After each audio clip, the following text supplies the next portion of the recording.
In this video, I'm going to explain how to build muscle in 5 levels of increasing complexity, starting with the most basic explanation and getting more detailed as we go.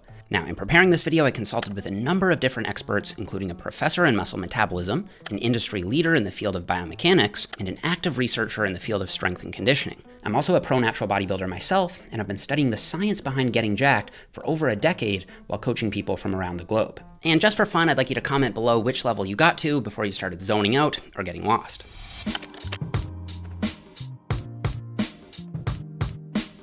All right, so building muscle is actually pretty simple. All you really need to do is lift weights and eat protein. Protein, of course, being the macronutrient found in foods like fish, chicken, meat, dairy, beans, lentils, and protein powders. And when you weight train, your muscles start to think, well, if we're gonna keep lifting these heavy weights, I'd better start to get some bigger muscles to make this easier. This is called an adaptive response, and it's kind of like when you play guitar. Your fingertips start to get harder and grow calluses as an adaptive response to pressing against the strings. It hurts at first, but then it gets easier as you build the thicker skin layer. However, lifting weights isn't quite enough on its own to build muscle. In order to build something, you need building blocks. And when it comes to muscle, the building blocks are called amino acids, which you get by eating protein. So when you lift weights, you're telling the muscle it needs to get bigger, and when you eat protein, you're giving the muscle the building blocks it needs to actually grow.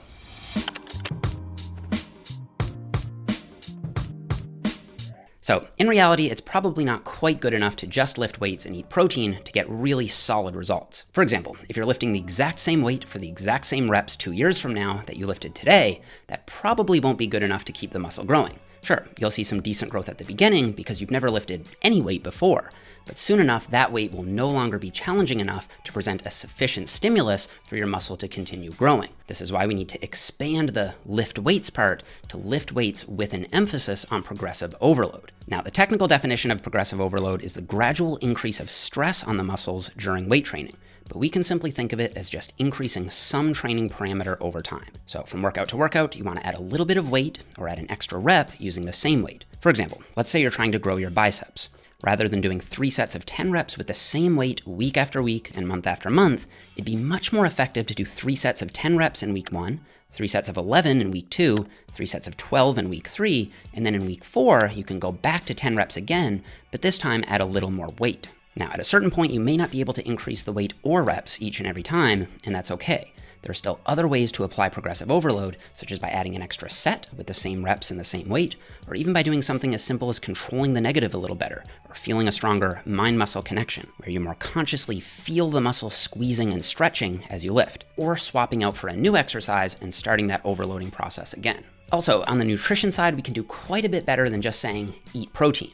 So to be more specific, the latest research shows that landing between 1.6 to 2.2 grams of protein per kilogram of body weight per day, so about 0.7 to 1 gram per pound, is a good target for maximizing muscle gain. For example, if you weigh 165 pounds or 75 kilos, you'd want to be eating somewhere in the range of 120 to 165 grams of protein per day for general muscle building. Now, there may be some advantage in going a bit higher in certain advanced situations, but this is a sufficient range for most. Now, if you're very high in body fat, the grams per unit body weight approach won't work as well. So let's say you're 300 pounds, you don't really need 300 grams of protein per day.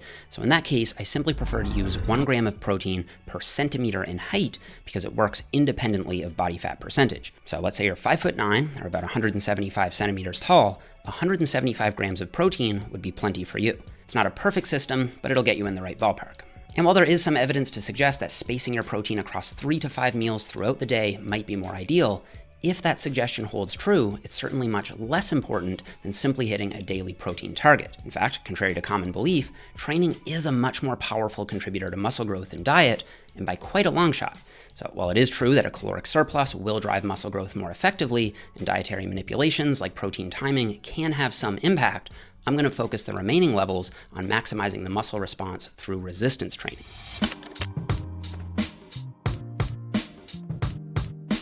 So focusing on progressive overload is smart, but it still leaves a lot to be desired in the gym. For example, it doesn't tell us how hard we should push it, or how many sets we should do, or how many reps we should do, or how heavy we should be lifting. So next I want to take a quick look at what the research says about the so-called acute training variables, factors like effort, volume, intensity, exercise selection, and frequency. Now, I think effort is the most fundamental variable for growth because no matter how much you optimize all the other stuff, if you aren't pushing it hard enough, the muscle simply won't grow. at least not optimally. Now, there's currently a raging debate within the scientific community about exactly how hard we should push each set. A relatively small group of experts insist that all sets should be taken all the way to muscular failure, defined as an inability to complete another rep despite maximum effort. But I'd say that the mainstream scientific consensus is that it isn't necessary to take sets all the way to failure, but you do need to be pretty close. You shouldn't be leaving more than 2 or 3 reps in the tank for most of your sets. Now, of course, there are a few exceptions where leaving 5 or more reps in the tank does make sense for recovery, especially when training primarily for strength. But as a general rule, most of your sets should be pretty close to failure, so you do need to push it hard, maybe harder than you think. Up next, volume technically refers to the amount of work you do, and this was historically calculated as the number of sets times the number of reps times the amount of load, but as of 2015, most practitioners began to think of volume simply as the number of hard sets you do. Now, over the last few years, it's become a popular meme to think of volume as the, quote, primary driver of hypertrophy. And if I ever said this, I no longer think is the case. Rather than more volume leading to more growth, what we instead see is a sort of inverted U-trend, where more volume leads to more growth only up to a point, past which further increases don't do anything extra, and then at a certain point, adding more volume seems to be counterproductive. So there's this volume sweet spot, which seems to be a bit different for everyone. And I find a lot of people are already doing more volume than they really need, and would probably benefit more by reducing their volume and focusing more on effort and execution. But the main point is that you should experiment and figure out what dose of volume gives you the best balance of gains and recovery. Still, based on what we know from the current science, something around 10 to 20 sets per body part per week seems to be a good range for most people and most muscles. So, for example, if you're running an upper-lower split that has you in the gym 4 days a week, your chest volume might look something like this, with 6 hard sets for your chest on Monday and 6 hard sets for your chest on Thursday, totaling 12 hard sets for the week. Okay, next we need to cover intensity, which, despite its popular conflation with effort, technically refers to how heavy the weight is. You can either lift heavy weights for low reps or light weights for high reps. But what's the best for muscle growth? Well, it turns out that as long as you're taking sets sufficiently close to failure, you can maximize hypertrophy using high reps or low reps, or a combination of both. Research has shown that reps as low as 3 and reps as high as 30 all cause similar muscle growth. However, there does seem to be a limit to how light you can go. New data shows that when you lift weights lighter than 20% of your 1 rep max, you do see significantly less growth. But the average rep count subjects got with that load was 67 reps. Not a very practical way to train regardless. So the traditional 6 to 12 rep zone is kind of a myth in the sense that research shows you can go well outside that range and still grow fine as long as you're training close to muscular failure. Still, I think there is some value in that 6 to 12 range because once you start dipping down below 6 reps, you can risk unnecessary strain on your joints, and it can be practically more difficult to accumulate enough volume. And the more often you go above 12 reps, the more you risk just burning yourself out, as higher rep sets are harder to recover from. So for practical purposes, I suggest splitting it up like this, with the majority of your sets coming in that 6 to 12, or maybe 15 zone, while having smaller chunks dedicated to lower reps for continued strength progression and higher reps for stimulative variety. Now, I think exercise selection and execution is just as much an art as it is a science. Sure, I do tend to favor multi-joint compound movements like squats, presses, and rows in my own training because they give you more hypertrophic bang for your buck by activating large amounts of muscle mass while promoting more efficient total body strength gain. And while I definitely think mastering these basic compound movements is important, single joint isolation exercises certainly have their place, especially when it comes to targeting smaller muscles like the biceps, rear delts, side delts, and abs, which can be overpowered if you focus on compound lifts exclusively. Luckily, when it comes to muscle growth, there are no mandatory exercises. And so after mastering the basics, it's once again important to experiment with different movements and movement variations to figure out what works best for you and your body's mechanics. Now, when it comes to frequency, it seems like most people have flipped from thinking that you should only train each body part once a week on a split that looks something like this, otherwise you're going to overtrain and melt your muscle away, to these days, most people thinking that if you train on a bro split like this, you're never going to make any gains at all, because science? In reality, the latest research actually shows that frequency in and of itself likely plays a relatively minor role in muscle growth, and the latest studies show similar results between hitting a body part once a week and 3+ times per week. However, I still generally recommend hitting a muscle at least twice a week, and I do prefer splits like upper, lower, and full body over the traditional body part split because they typically allow for more volume per week and higher quality volumes per workout. Still, as long as you've got all the other variables in place, are recovering properly and being consistent over time, this is an area of programming that probably deserves less of the spotlight than it tends to get. And then there are other training variables like rest periods, lifting tempo, and advanced intensity techniques that make up a relatively smaller piece of the puzzle, and rather than go into detail on these, I'll just link a few videos on them down below.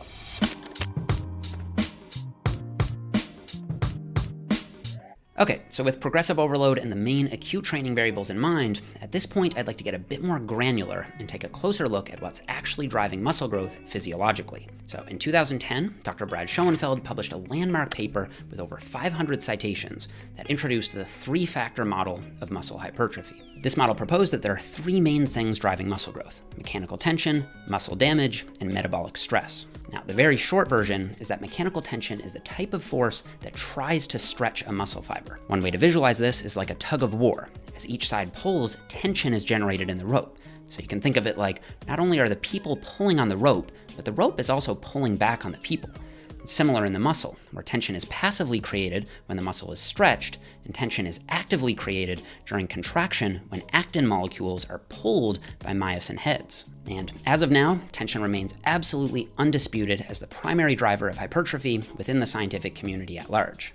Next, muscle damage is basically exactly what it sounds like: physical damage to the muscle like microtears and other cellular disruptions. And you can observe this under a microscope, where you see that the normal pattern in muscle can be seriously disrupted after training. Now, some believe that this type of damage is at least partly responsible for the delayed onset muscle soreness that you can feel in the days following training, although the soreness phenomenon is no doubt caused by a number of factors and still isn't fully understood. Still, for years, many people have just assumed that getting sore should be the goal of training, since soreness comes from muscle damage, and muscle damage causes muscle growth. But the latest science shows that that first claim is questionable, and the second claim is most likely not true. Of course, the most common sense way to think about this is that running a marathon would cause tons of muscle damage, but wouldn't do anything good for muscle growth. In fact, a review paper from Wackeridge and colleagues pointed out that, if anything, damage in this context would seem to decrease muscle growth. And even in a weight training context, damage doesn't seem to be doing much good.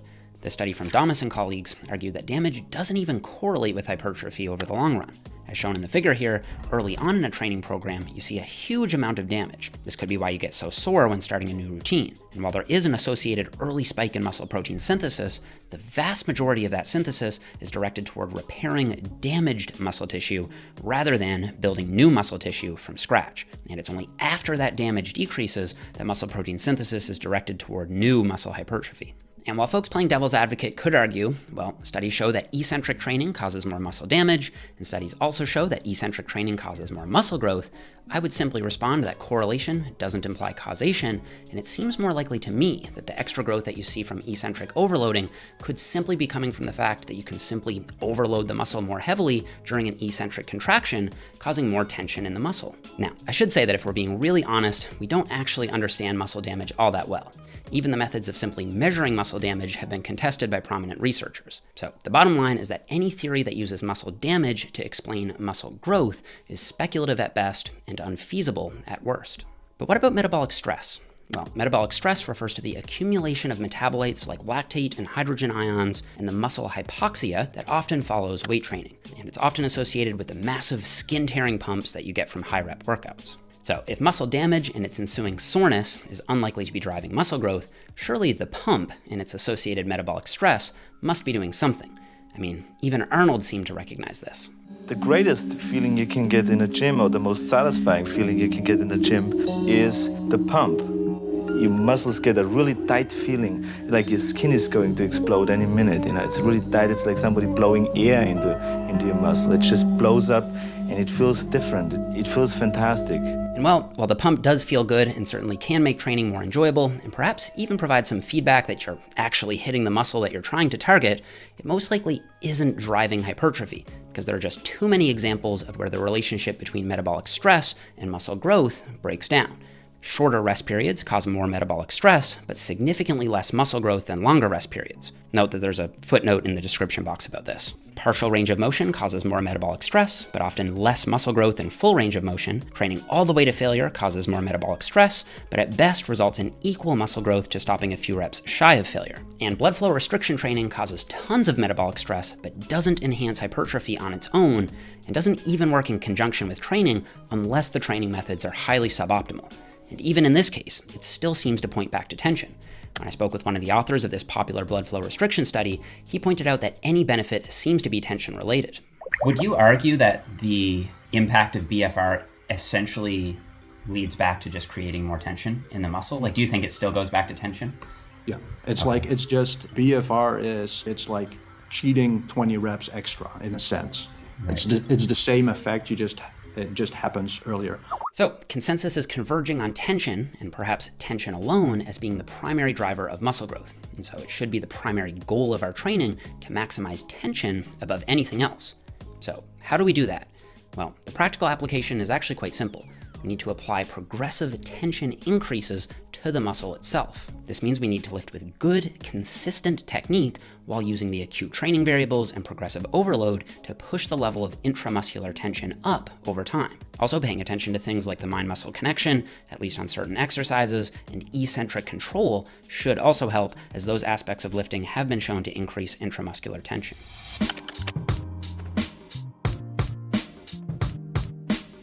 Okay, so we know that mechanical tension is the main thing driving muscle growth, but what happens next? How do we get from a mechanical stimulus like tension to a biochemical signal that commands the muscle to grow? Well, Dr. Tromelin explained this to me in terms of blocks of dominoes. He said that when one thing gets activated, it passes on the signal to the next thing, and so on. But if you're smart, you don't just build one chain of dominoes. You build out all these side chains so that they fall in a bunch of different directions. And it's the same thing with muscle growth.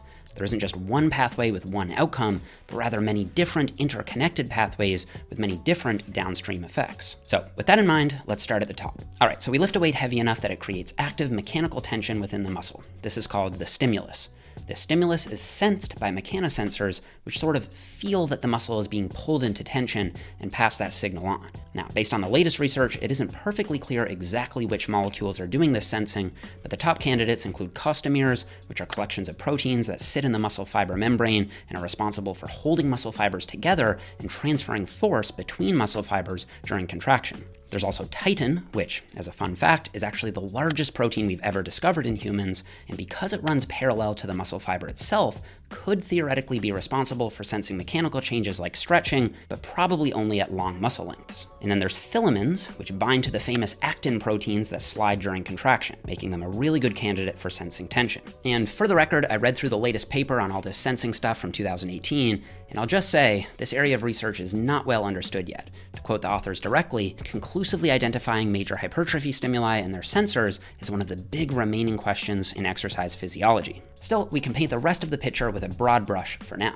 From the mechanosensors, a signal gets sent to a beast mode molecule called mTOR, which is a major regulator of cellular growth in general, not just in muscle tissue. It's also implicated in many cancers because of its responsibility in making tissues bigger. From there, mTOR goes to the nucleus and tells the DNA machinery to produce a messenger RNA strand, which you can think of as a set of blueprints for building new muscle. Those blueprints are sent to a ribosome, which is like a muscle protein building factory that manufactures a string of amino acids based on the blueprint from the mRNA in a process known as translation. And this step is what we're actually talking about when we say muscle protein synthesis. Now, through this translation process, many different proteins will be synthesized, some of which will be the big contractile proteins that make us more jacked, others will be more ribosomal proteins, or mTOR proteins themselves, so anabolic growth potential remains high in the future. Now, if this rate of synthesis exceeds the rate of breakdown, protein balance is said to be positive, and in that case, new contractile proteins are incorporated into muscle fibers, resulting in what's called myofibrillar hypertrophy, leading to increased muscle size overall.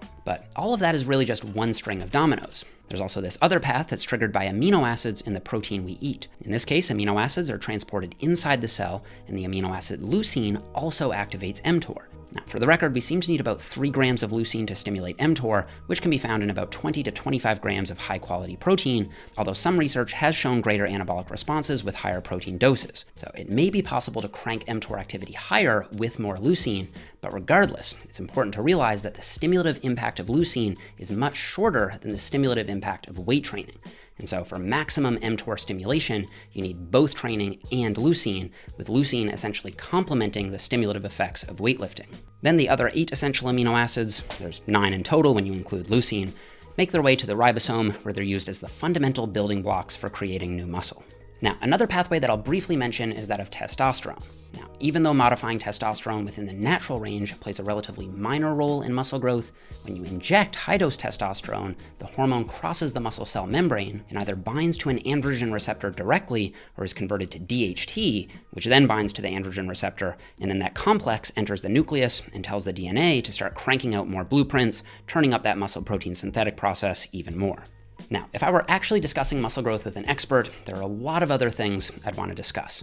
I'd want to at least mention sarcoplasmic hypertrophy. So far, we've been focusing on myofibrillar hypertrophy, so the growth of actual contractile tissue, but there's some new solid evidence supporting so-called sarcoplasmic hypertrophy, which is the growth of all the other stuff inside the muscle fiber, like glycogen, organelles, and other non-contractile proteins. Then I might speculate that higher rep and higher volume training might bias the muscle towards sarcoplasmic growth, but then the expert, depending on how open they are to guesswork, might shut that down for lacking evidence. I'd also definitely want to talk about myonuclear addition, the idea that all this muscle protein synthetic stuff still seems to be limited by the number of nuclei or command centers that you have in your muscle cells to begin with. And so, when satellite cells that surround the muscle cell like satellites donate their nuclei, that could theoretically allow the muscle cell to crank out more new muscle protein and build more muscle. But then the expert might push back that that theory is actually pretty speculative, and we can't even rightly assume that nuclei are in fact limiting factors for hypertrophy until we get more science in our hands. And then a curious bystander might ask, why does any of this matter anyway? What's the point of this level of research? And maybe the expert would respond by saying something like knowledge having value for its own sake. Or maybe they'd point out a few of its many medical applications, such as in understanding sarcopenia or muscular dystrophy. Or maybe they'd say that they're trying to figure all this stuff out just in case there's a new pathway that can actually feed back into training recommendations. Or maybe we'll be able to use this research to develop an exercise pill someday that creates the same cellular effect as weight training without having to spend nearly as much time in the gym. A sort of steroid without side effects that could start development 50 years down the road. But since I'm getting well over my own head at this point, I think I'm gonna leave it there for this one. If you guys made it this far, please let me know by commenting, I'm ready for level 6, and I'll see if I can make that happen in another video as new research comes in. As always, don't forget to leave me a thumbs up if you enjoyed the video, subscribe if you haven't already, and I'll see you guys all here in the next one.